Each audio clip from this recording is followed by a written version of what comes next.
Native plants are our habitat. Without that habitat, there is no wildlife, there is no ecosystem, there is no humans. We wouldn't be here without native plants. My name's Kaleb. I'm from Hartselle, Alabama. By education, I'm a forester, but my passion is restoring grasslands and native ecosystems and just creating better wildlife habitat. I should have been out working as a private forester, but I would get caught up trying to save rare plant sites. I just saw a ton of really showy plants and I was like, man, I should know what these are.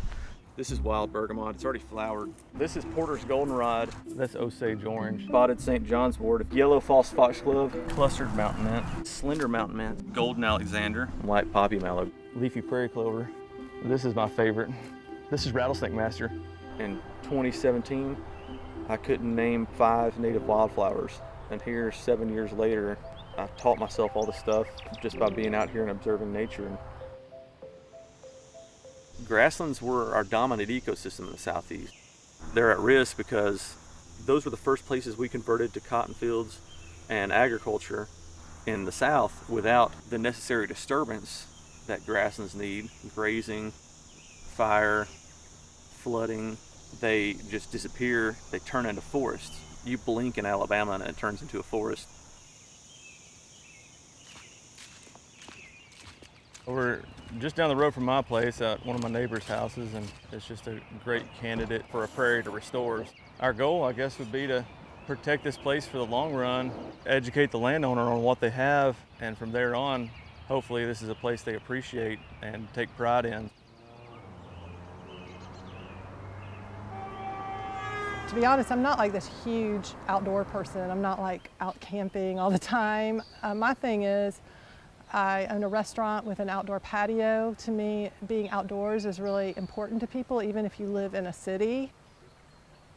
My name is Lainey DeYoung, and I'm a restaurant owner of a place called Rojo here in Birmingham, Alabama. And we started a group called Homegrown Habitat to further native plantings in the Birmingham area. I had been trying to figure out what I could do to make a difference with climate. I wanted to plant things, but I didn't really know what to do. So I started talking to people about it. We decided to start this organization. When we first started Homegrown Habitat, we were just trying to figure out ways that we could plant a native garden in the neighborhood. And we thought, what about the medians?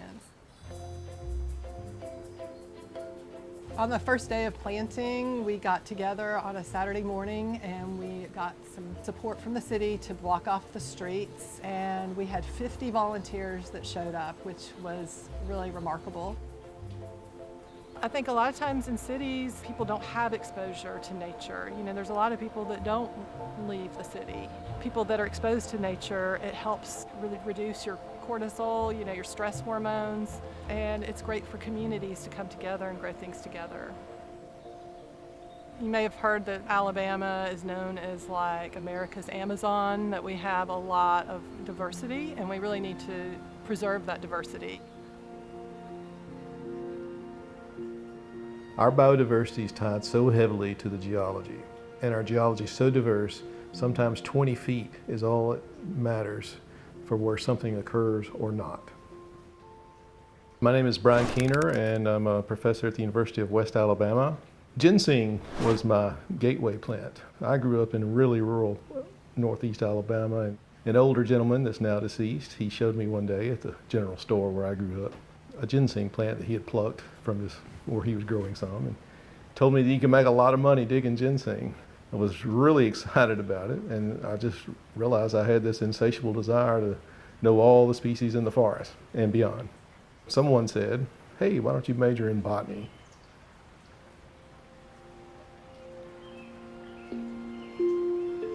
All of this geologic diversity leads to different habitats.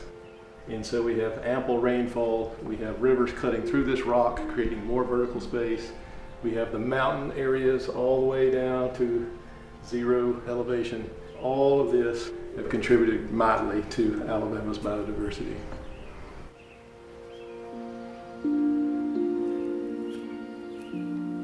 So we're out here at this roadside in Lawrence County. This is where they put a gas line through last year. and it is solid eastern gama grass. When I was a forester, I just started making videos about native plants. I think the first one I made was about milkweed, and it just blew up on TikTok. I just consistently started making videos about our native ecosystems here in Alabama. But man, there's so much eastern gama grass seed here, and this is going to be seed that's super important for restoring other prairie remnants in the Molten Valley. We got involved with Kaleb and the Native Habitat Project. We've seen their videos all across social media. We reached out to them and partnered with them to try to find a way to highlight Alabama, doing that through the native state grass. My name's Hunter Weathers. I'm a law student at Faulkner University in Montgomery, Alabama. So little blue stem here is the green bluish grass. This is a bunch grass, and it creates habitat for small mammals, insects, quail, wild birds, and all kinds of different animals. Little blue stem was something that you found in every county throughout Alabama. There were members of both the House and the Senate who were very, I don't know what this is, I've never heard of this. A lot of the work that I did to show it off was through Kaleb and the videos he makes and puts out on social media. I knew Representative Bolton through the Tuscaloosa Republican Party. I approached him about wanting to help the college Republicans do something in the legislature. He was all on board with that. My name is Ron Bolton. I'm currently House District 61 representative in the state legislature here in Alabama. Until we brought this bill forward, I didn't know, and no one else knew, that the blue stem grass was the important native grass that we had for the areas where you got wildlife and things like that. And primarily in Alabama, you look at soil erosion and how it helps maintain the soil, and it doesn't all wash away into the rivers and stuff. So that's an important thing, and you have to be able to explain that to people so they understand why you bother with it. I think conservation is not a priority ultimately because of funding. I mean, in politics, money talks, and I just don't think there's the money behind conservation at the moment to be able to push things through the legislature and have a real effect. Because if you're not, someone's not standing in the gap, then the person with all the power is going to push things through. Conservation is not a conservative or liberal issue. It's something that affects all of us, and it's something that we can all respect and take care of. As Southerners, I think we have a strong connection to the land. And we have this wonderful geologic diversity in our state, but we're losing these areas. We lose an acre here, we lose an acre there, 40 there, 100 here. Eventually we're going to look around and say there's nothing left of our natural heritage.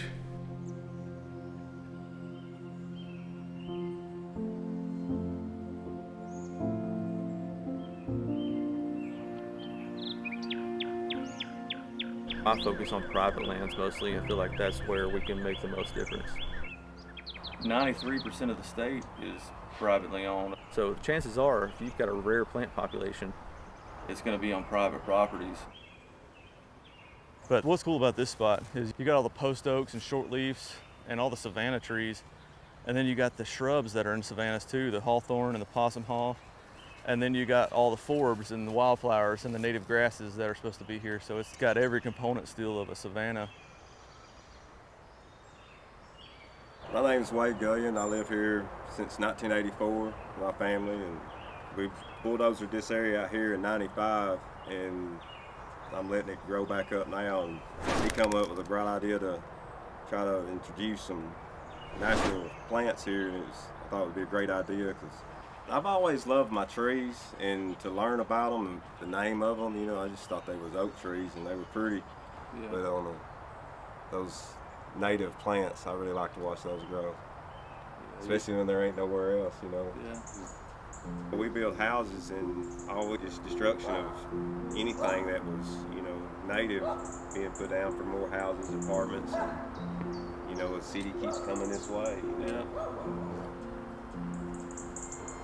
You know, if we don't plant, like I said, the trees and the native, you know, here, it's all gonna be gone. So what I did, starting in 2018, I just started collecting native grassland seeds, native wildflower seeds, and planting them in my yard. I killed off all the turf grass. This was all non-native turf grasses, and I laid down cardboard and mulch and planted plugs of all these wildflowers that I was growing. And now I've just let those wildflowers go to seed and spread and fill in the rest of it. But this is wild white indigo. The only population of this I've ever seen in North Alabama was in Athens. It was a 13-acre prairie, and now they are building houses on it. This came from a population of plants that doesn't exist anymore. Now when it goes to seed, I can grow more plants from those seeds and share them with other people in the community. It's not just normal landscaping or just normal taking care of a property. It's like there's a purpose behind it now, and you're doing something good and something that's going to have lasting change. Hello. I am here today at my house meeting with Patrick Daniel, who's a landscape designer who works with native plants. I'm here to discuss with her how to improve her landscaping with native plants. So I shouldn't just try to put it like a plastic tarp down here and then kill everything and then put seeds. Well, there's something to trying to kill everything. I would be more focused on the type of plants you want. Okay. I've gotten involved with native plants after trying to just figure out what we can do to make the world better, and I started a group called Homegrown Habitat after the teachings of Doug Tallamy. We have to have plants that support lots of caterpillars that will turn into moths and butterflies, and also enough caterpillars left over for the birds to feed to their babies.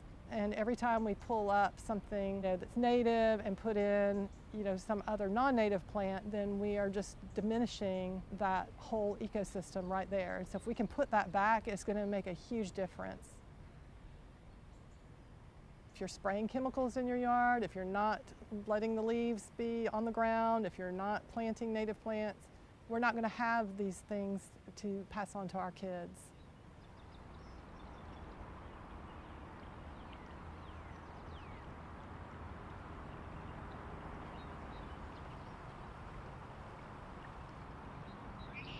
One thing you can just do is make a little area in your yard that you don't mow and see what pops up. Sometimes some really cool things will come from your neighbors, and you can just let those be. Well, there's all kind of ecosystem services that these natural habitats provide. I mean, clean water is something we need. As we lose habitats, clean water is one of the first things to go. As we pollute and we destroy these habitats, the water gets dirtier. That's the first thing we notice. I don't know how we slow development. I wish that we could be smarter about the sites we choose, when sites perhaps could be scored to a certain level of pristineness, and maybe the more pristine sites were not allowed to be developed. If we go in and we develop an area that's been a pine plantation for the last 100 years, I think there's a good chance we're not going to lose anything valuable. I think there just has to be a smarter way we go about picking the sites that we develop.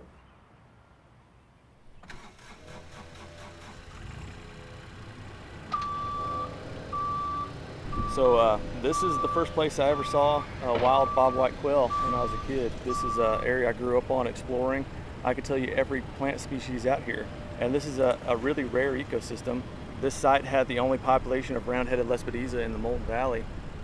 It took me, a citizen, to come in here and dig up and save the last of this population that they were just going to destroy for forever. The fate of these plants aren't in very good hands, because it's in the hands of the people who are standing to make a lot of money off the destruction of these places. So it shouldn't be legal to destroy the last of a population of plants. That should not be legal to do. Yet it is. So.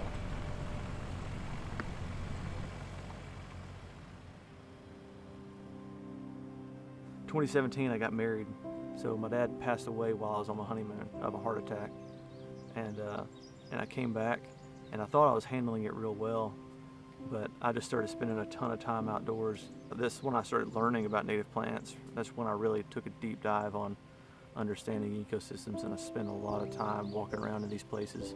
I think this is where we're meant to be. We're not meant to be in four walls. We're meant to be outside and be a part of something. That's what I'm hoping to do in Alabama, is create more grassland places that people can enjoy on public lands. So I just hope moving forward, my legacy is that I did more good than I did bad. So.